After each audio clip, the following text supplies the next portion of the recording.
broadly, I will just cover this up. This is that BMW X6 SUV coupe style, which we discussed even with the curve. This is the same thing. I told you about the curve, that I thought that the design was a little busy and I wasn't sure about this. This car, I'm more clear. It's not a wow looking car, but it's a cleaner looking car. Okay. In the way that it looks. It won't look outlandish or suddenly very robust or something like that. It's a good looking car, not flamboyant, but it is stylish because of that swooping roofline and all of that. And again, what you will see in this, the first half of the car, you have so much commonality with the C3, the Aircross. All of that you can see. The face, it looks just like the C3 Aircross, right? Because it is shared. Again, the same thing. The front, the A pillar, the B pillar, all of that is the same.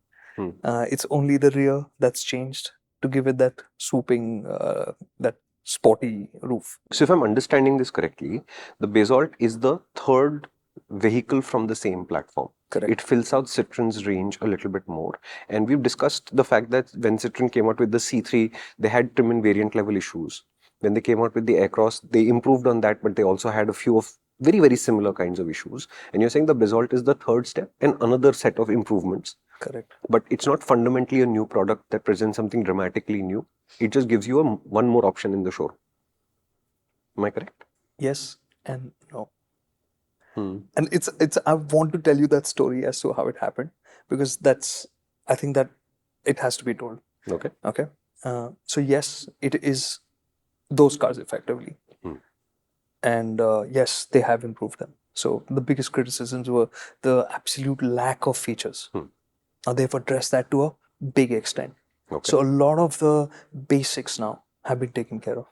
You always had that touchscreen infotainment system. You have the digital instrument cluster, which is available on all the variants except the base. You're getting 6 airbags as standard. You're getting a TPMS system on all variants except for the base. You have ESP, you have hill hold. So all of that is coming now in the car. And that's great. So it fills in a lot of those safety aspects of it.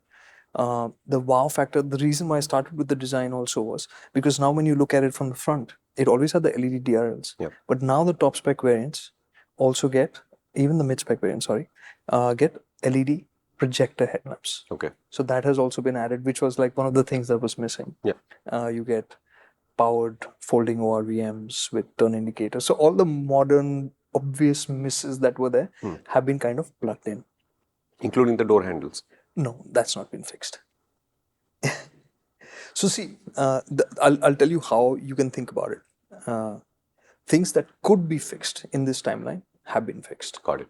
Because anything, now when you go to the dash, why do dashboards not change? Because dashboard, that die, to change that is a very expensive thing. So anything to do with those kind of fixed costs will be changed.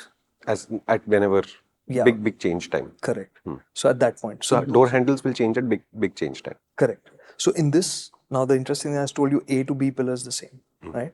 But the inner part of the door is effectively the same as the Aircross. Got it. It's the skin outside that's different. So the basic structure of the door and the shape and all is the same. So that's not been changed. So like I said, exterior, there are those improvements. On the inside as well, there are improvements. You get, one of the big things was that obvious cost-cutting aspects, like the power window switches were centrally mounted.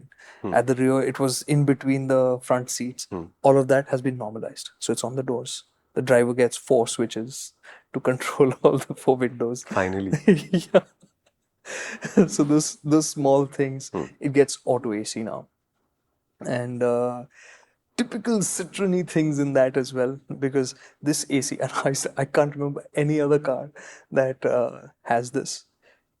It goes down to 14. 14. Why? 14. How hot the French thing India is. No, I think in today's day and age, I think they're preparing for global warming. Yeah, they're prepared for it. So anyways, that AC was so powerful, and now it's even more powerful. It goes down to 14. I mean, it does 14 and then it goes to low. You get it?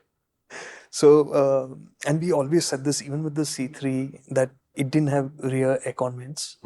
it was okay. The AC was so powerful you didn't really need it. Yeah. But now this has rear convents.